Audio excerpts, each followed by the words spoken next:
الشيطان الرجيم. Allah Subhanahu wa taala berfirman di dalam surat, kalau tidak salah, Al-Ma'arij, innal insan khuliqa halu'a idza massahu syarr jazua wa idza massahul khair manu'a. Manusia itu labil. Idza massahu syarr jazua wa idza massahul khair manu'a. Emang kayak gitu, manusia itu labil. Terus recovery kelabilannya tuh kayak gimana? Ternyata recovery itu akan cepat dan bertahan kalau kita belajar, yakin, dan berpegang teguh kepada Allah. Cepat recovery-nya, teman-teman. Para sahabat Nabi itu, gimana pun mereka soleh, mereka tetap manusia, kadang emosional juga. Tapi recovery-nya cepat. Contoh, Abu Bakar pernah sakit hati sama keluarganya, ada saudaranya yang memfitnah Aisyah. Dia nuduh Aisyah itu selingkuh. Sakit hati kan Abu Bakar? Akhirnya karena Abu Bakar sakit hati, Abu Bakar pun bersumpah.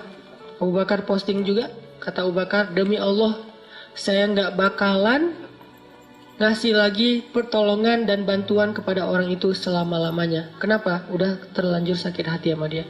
Bersumpah Abu Bakar, nggak akan nolongin dia lagi. Ternyata Allah komen di postingan itu. Apa komenan Allah? Janganlah seseorang yang diberikan kelebihan harta di antara kalian, surat An-Nur, bersumpah untuk tidak membantu saudaranya. Maafkanlah, berlapang dadalah. Tidak sukakah kalau kamu Allah mengampuni dosa-dosamu? Ala tuhibbuna ayyaghfirallahu lakum?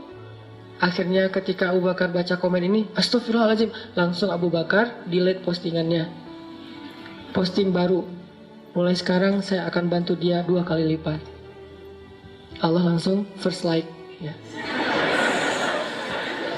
Itu yang terjadi di dalam surat An-Nur.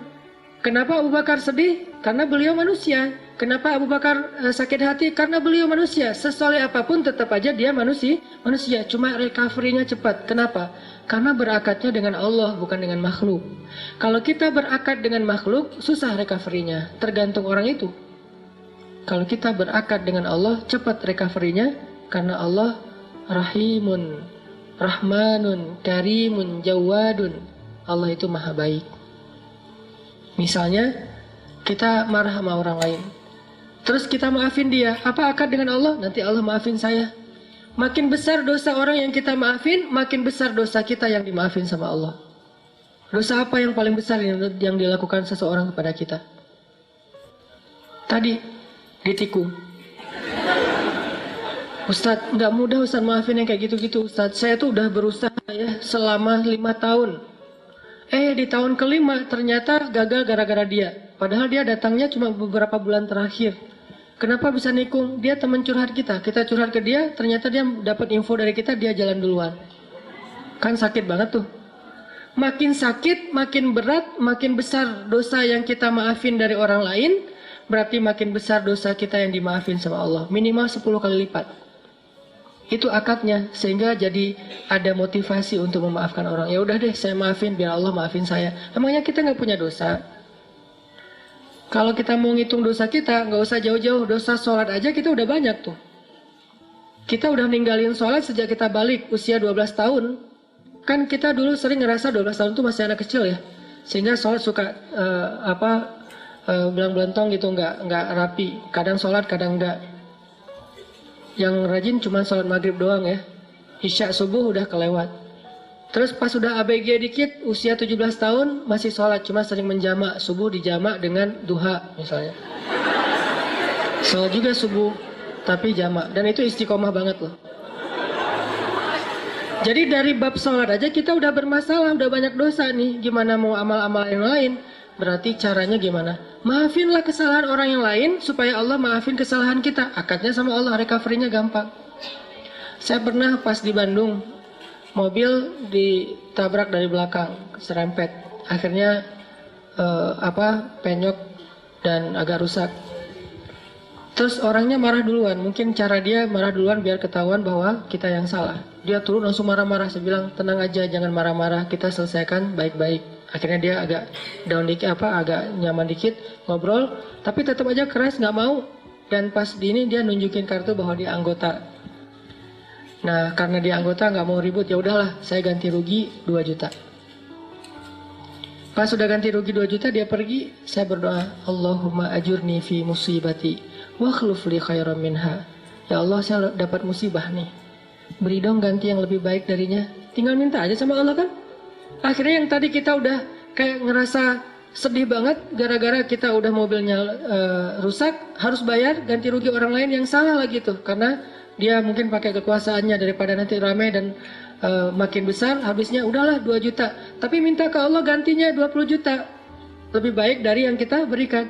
Gak lama seminggu kemudian benar-benar Allah ganti 20 juta cash. Bukan sedekah, jangan selalu menerjemahkan keajaiban itu dalam bahasa sedekah. Bisa juga dapat usaha apa, jualan apa yang keuntungannya banyak.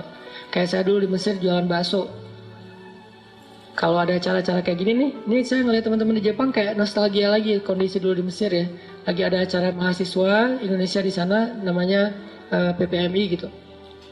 Saya jualan bakso, tapi saya nggak bisa bikin bakso, teman yang jualan. Terus saya bilang, ya udah kita bagi hasil aja ya, bagi 2, kamu 30%, saya 70 gitu. Dia mau, alhamdulillah dia bikinin, terus saya ini jual. Terutama buat acara mahasiswa Malaysia. Kenapa? Karena menurut saya orang Malaysia nggak bisa ngebedain bakso yang enak sama yang enggak. Soalnya di Malaysia nggak terlalu banyak kan. Kalau di Indonesia kan banyak tuh bakso. Akhirnya jual ke Malaysia. Nggak terlalu enak juga mereka. Wah enak Pak Cik, tak apa-apa gitu ya. Udah jualan. Kalau orangnya enakan. Orangnya nyaman gitu, saya kasih baksonya banyak. Kalau orangnya mukanya agak-agak kurang nyaman, kasih aja 2 lah. Nggak usah banyak-banyak datang. Pak Cik, mau bakso? Oh ya, kasih 10. Datang lagi, diam-diam mau apa? Bakso, kasih 2. Pas, kok beda? Beda bangetnya. Wajahnya beda gitu. Kalau yang datang mace-mace, 15 lah gitu ya. 15 mace, 15 mah. Untung nggak? Untung tetap alhamdulillah. Jadi kenapa? Karena kita berakatnya ke Allah. Kalau hilang sesuatu, Allah yang ganti. Saya pernah mau acara sholat tahajud malam-malam. Acaranya jam 2 malam, saya baru bangun jam 2. Telat kan, akhirnya panik. Nyamber HP, jatuh. Pecah layar depannya, udah gak bisa kepake. Itu HP sekitar harga 2 juta lah. Jatuh, langsung, ya Allah beri saya ganti yang lebih baik. Dan ini juga jatuh bukan apa-apa ya, karena pengen tahajud. Pakai diomongin lagi. Terus berangkat nih. Pulang-pulang jam 10 pagi Allah ganti dengan waktu itu baru keluar tuh Note 5 harganya 10 juta. Diganti cash. Kadang Allah nggak gantinya dalam bentuk fisik, dalam bentuk nominal, dalam bentuk sesuatu yang materi, tapi diganti dengan yang lain, kebahagiaan. Mungkin kita kehilangan sesuatu, hilang motor, tapi dapat jodoh. Mau mana? Pilih yang mana?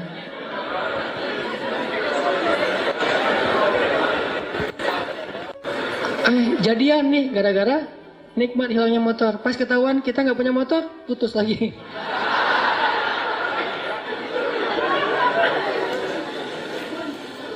Belajar berakat sama Allah teman-teman. Itu rahasia kalau kita pengen. Karena Allah itu nggak pernah, pertama ingkar janji itu nggak pernah. Innallaha la yukhliful mi'ad. Nggak pernah ingkar janji. Kedua, Allah itu nggak pernah misalnya, maaf ya lagi sibuk. Nggak ada tuh. Kita WA Allah terus nggak dirit. Itu nggak ada ceritanya. Contreng 2 sih, cuman nggak biru-biru, nggak dirit lama gitu. Allah ngapain sih online berkali tapi yang saya mah nggak dirit misalnya. Itu manusia banget. Allah nggak kayak gitu. Kita baru nulis, ngirim, Allah langsung typing. Bukan cuma dirit, langsung bales. Gak mungkin Allah tuh ngebiarin kita minta terus nggak dibayar, nggak dibales lama. Nggak mungkin. Dan nggak mungkin juga Allah misalnya habis pulsa, habis kuota, itu nggak ada. Ala kulli syai'in qadir, maha kuasa atas segala sesuatu. Jadi kayaknya paling nyaman berakad itu sama Allah.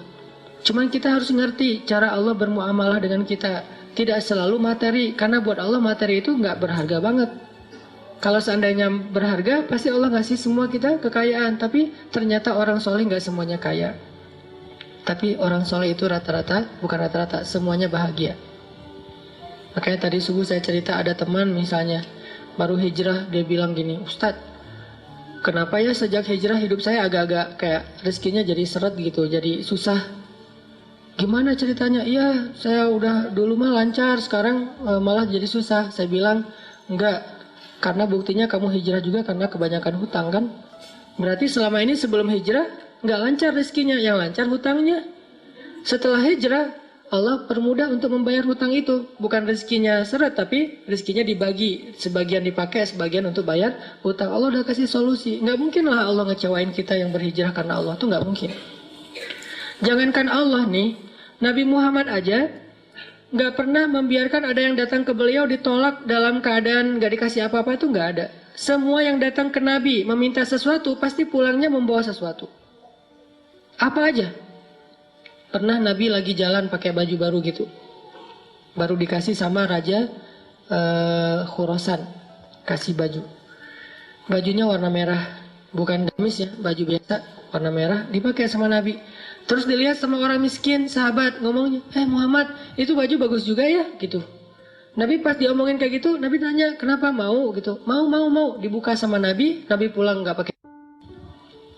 Dan Nabi juga kalau pulang nggak pakai baju masih keren ya, six pack gitu.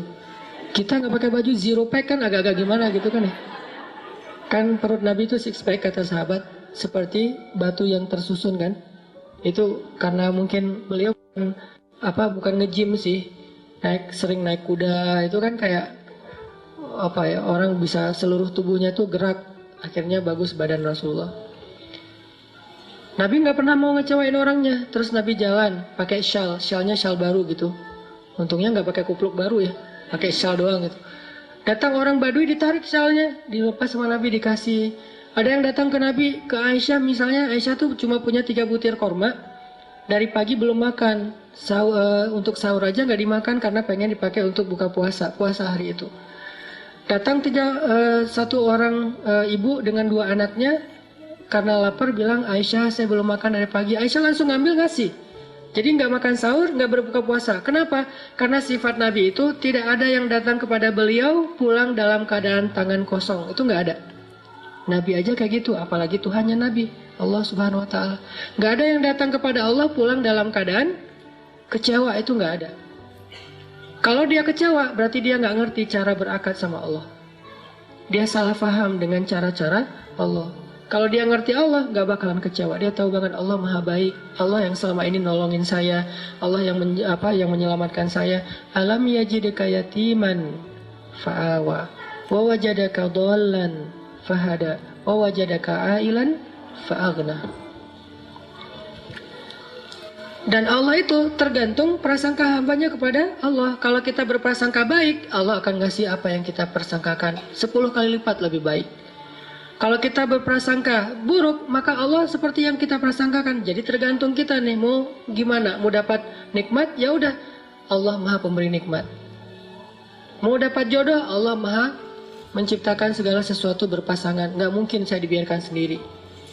Masa kita kalah sama Julaibib, budak yang bahkan tidak bernilai di mata orang-orang Quraisy, dia nikahnya sama seorang putri raja.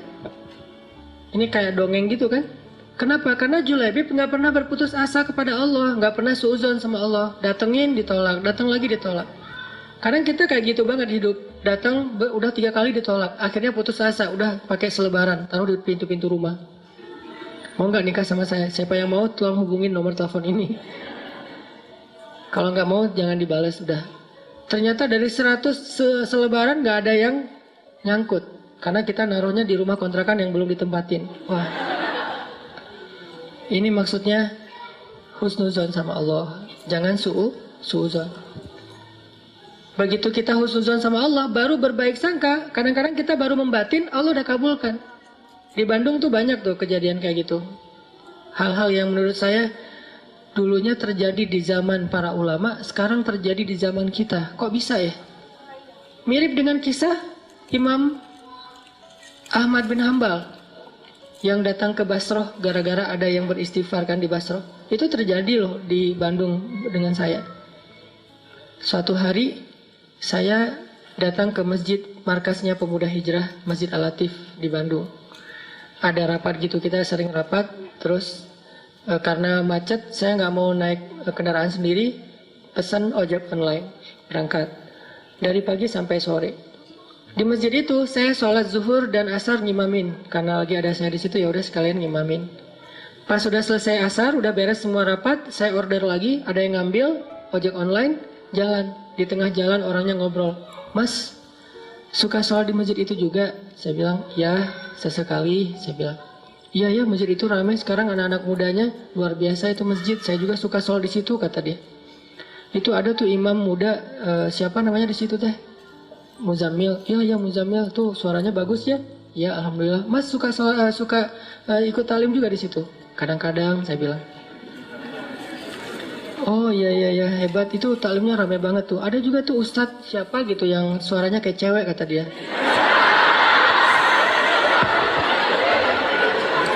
Saya mulai nih, nyari masalah nih tuh. Tapi saya senang dengar boosternya YouTube segala macam, gurunya Muzammil, siapa ya namanya? Siapa? Hanan? Iya Hanan gitu, itu luar biasa. Mas suka dengar ceramahnya juga? Suka. Dan saya nggak bohong kan, karena emang saya kadang-kadang dengerin booster, 1 minute booster itu juga kayak dapat hidayah. Dapat hidayah dari diri sendiri. Saya dengar, Masya Allah nih Ustadz enak juga ya ceramahnya. Saya kayak dapat hidayah dari ceramah diri sendiri. Kayak misalnya ceramah tentang diri, nge-reject Allah. Allah manggil, reject. Sehari 5 kali kita nge-reject Allah, tapi Allah nggak pundung. Kita baru mungkin ngerasa kayak belum dikabulkan doa aja udah pundung fisabilillah. Kan banyak yang pundung fisabilillah, pundung di jalan Allah kan banyak tuh. Allah nggak pernah pundung, itu bikin saya, iya ya Allah sering kita reject tapi nggak pundung. Datang lagi besok, datang lagi lusa, datang lagi. Bertahun-tahun Allah manggil kita, seringnya kita reject. Rejectnya itu kasar lah gitu. Kok udah azan aja sih, kan kasar banget ya rejectnya. Nah itu saya bikin, oh Masya Allah nih ceramahnya luar biasa, dapat hidayah. Saya juga senang dengar ceramahnya, saya bilang, ya, Mas di situ jadi jamaah atau orang PKM juga? Ya ngurus masjid juga sedikit-sedikit. Dia mulai curiga gitu, ngeliat ke belakang dikit-dikit. Mas tadi yang imam sholat zuhur ya? Ya saya bilang. Asar juga? Ya. Mas ini namanya siapa gitu? Saya bilang Hanan. Hanan yang mana nih? Mulai oleng dia tuh. Hanan Ataki, langsung wah gitu. Berhenti, rame, heboh di perempatan jalan. Coba semua orang ngelihat ke arah kita. Hanan Ataki, Masya Allah gitu. Dia langsung berhenti. Kemana lampu merah sih, bukan gara-gara itu. Berhenti. Langsung berhenti terus dia ngomong, Masya Allah, saya selama ini tuh sering berdoa. Ya Allah kalau ikut talim, saya pengen banget ketemu Ustadz itu, tapi jangan di taklim, yang berdua gitu. Gimana caranya? Istighfar, salawat. Ternyata Allah kabulkan sebulan doang loh. Dia kayak gitu. Sebulan kemudian Allah kabulkan. Saya order ojek online, dia ngambil. Akhirnya kita satu ojek berdua. Ngobrol sepanjang jalan, sampai ke rumah tuh heboh. Di rumah dia minta selfie, sampai ke tetangga pada ngeliat ada apa sih rame gitu. Heboh gitu kan. Masya Allah ternyata dia berdoa dengan istighfar dan salawat. Allah kabulkan, bukan saya yang soleh, dia yang soleh, makanya doanya dikabulkan.